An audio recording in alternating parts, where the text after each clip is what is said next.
जय जय श्री राम। कैसे हैं आप सब आज के शुभ बेला में? सबके चरणों में कोटि कोटि प्रणाम, कोटि कोटि जय श्री राम। उम्मीद करते हैं आप सब अच्छे होंगे प्रभु की कृपा से। भला करो सबका प्रभु, सबका हो कल्याण। भला करो सबका प्रभु, सबका हो कल्याण। बस जय श्री राम, जय श्री राम।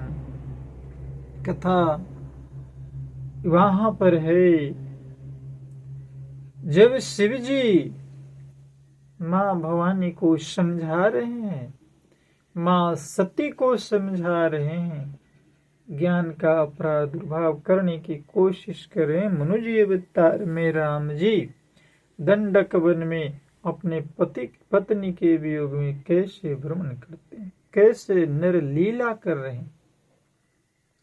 हालांकि शिव जी ने बहुत प्रकार से मां सती को समझाया, फिर भी सती के हृदय में उनका उपदेश नहीं बैठा। कहते हैं ने हो प्रभु की जो इच्छा, तब महादेव जी मन में भगवान की माया बल जानकर मुस्कुराते हुए शिव जी कहते हैं कि जो तुम्हारे मन में बहुत संदेह है, सो तुम जाकर परीक्षा क्यों नहीं ले लेते? जब मां भवानी नहीं माने, जब तक तुम मेरे पास लौट आओगे तब तक मैं इसी वड़ की छांव में बैठा हूं। देखिए, भगवान भूतनाथ, भगवान भोलेनाथ, भगवान शंकर, शिव हर महादेव एक बर के पेड़ के नीचे बैठ जाते हैं, आसन जमा लेते हैं और मां भवानी को कहते हैं कि जाओ, तुम जो वो नर रूप में जो राम लक्ष्मण जो भ्रमण कर रहे हैं, उनकी जाकर के परीक्षा ले लो कि साक्षात वो ब्रह्म है या क्या है, सर्वव्यापक है, माया रहित है, जन्मा है, गोचर है, जो मैं कहा वो झूठा है, ये सच जाकर के तुम परीक्षा ले लो। देखिए, कोई व्यक्ति जब बात नहीं समझता तो यही लोग कहता है कि ठीक है भाई, जाइए आप जांच लीजिए। जैसे दास को भी बहुत से लोग ये कमेंट और ये बात कहते हैं कि आप नूटल ना कर नृतक इस पर वीडियो बनाते, मोबाइल में डालते, बहुत अच्छा था, मल्लास बनाते, रंगीन हो, बहुत अच्छा सजावट हो। अरे भैया, दास आपके चरणों में विनती करता है, दास के पास है ही क्या है? आये राम नाम में सजावट की कोई आवश्यकता नहीं है, ये तो सत्य कथा है। ऐसे जीवन की नैया को पार करने वाली नौका है। तो शिव जी कहते हैं कि जिस प्रकार तुम्हारे अज्ञान दूर हो जाए, भ्रम दूर हो जाए, मन से शंका दूर हो जाए, संदेह दूर, क्योंकि देखिए शक और संदेह ये सब जीवन को नष्ट करने वाला भयंकर रोग है, इसका कोई इलाज नहीं है। दूर हो, विवेक के द्वारा सोच समझ कर तुम वही करना। शिव जी की आज्ञा पाकर सती जो हैं प्रफुल्लित हो जाती है, कहती ठीक है। ओ मन में सोचने लगी कि भाई क्या करूं, कैसे परीक्षा लूं, अब ये भी बुद्धि काम नहीं कर रही है। इधर शिव जी ने मन में ऐसा अनुमान किया कि दक्ष कन्या सती का कल्याण नहीं है। देखिए, भगवान जान गए, जब मेरे समझाने से भी संदेह दूर नहीं होता तब मालूम होता विधाता ही उल्टे हैं। अब सीता सती का कुशल नहीं है।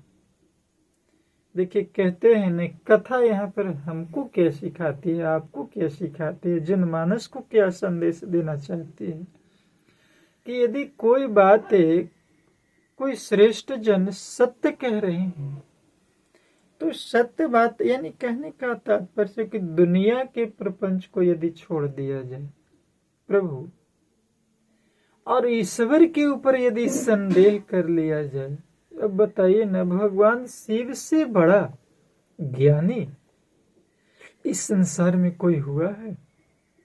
और उनकी बात को मां सती संदेह की दृष्टि से देखते हैं।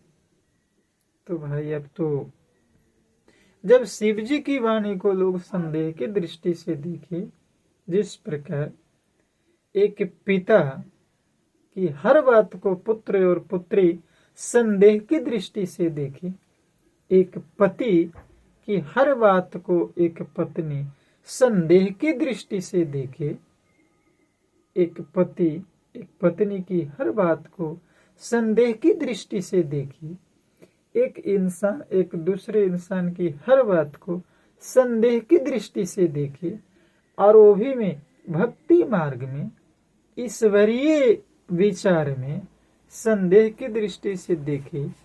आज भी समाज में बहुत से लोग कहते हैं ईश्वर नहीं है। ये तो रामचरितमानस एक ढकोसला है, दंत कथा है। ये जो कथा कह रहे हैं, ये तुलसीदास ने बहुत से लोगों को भरम में बांट दिया है, जात पात में बांट दिया है। राम ने विभेद किया है, ये किया है, वो किया है। बहुत से संदेहात्मक बातें मन में आती है। प्रभु, पैसा और धन दौलत कमाना एक अलग चीज है, लेकिन भक्ति और ज्ञान एक अलग चीज है। देखिए, ज्ञान रहने के बाद यदि भक्ति नहीं, और भक्ति से भी वो सर्वश्रेष्ठ शक्ति है, वो है प्रेम। प्रेम के वश में है भगवान, बस। और ये प्रेम तभी उत्पन्न होगा जब उनके बारे में सर्वदा सत्य को जानेंगे। ये ज्ञान की दृष्टि से यदि कोई कहते हैं हमने परमात्मा को देखा है, अरे भैया देख लिया ठीक है, लेकिन परमात्मा के रास्ता पर हम चल नहीं पाते हैं। राम को मानते हैं लेकिन राम की नहीं मानते हैं। श्री रामचरितमानस को हम मानते हैं लेकिन श्री रामचरितमानस की हम नहीं मानते हैं। तो इसकी माने यानी जो ये कह रहे हैं इनके पथ पर चले, ये साक्षात राम अवतार है कलयुग में।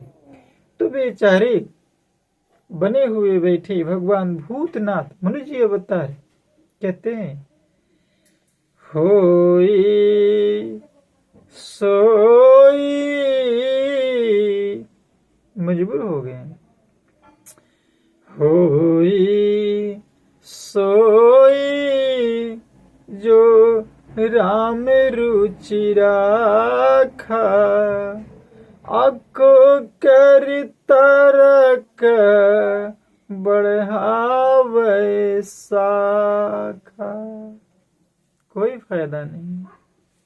भगवान समझ गए समझाने से, इसलिए कथा कहती है ज्ञान यही मिलता है भक्ति की राह में, कि यदि कोई व्यक्ति बार बार समझाने के बाद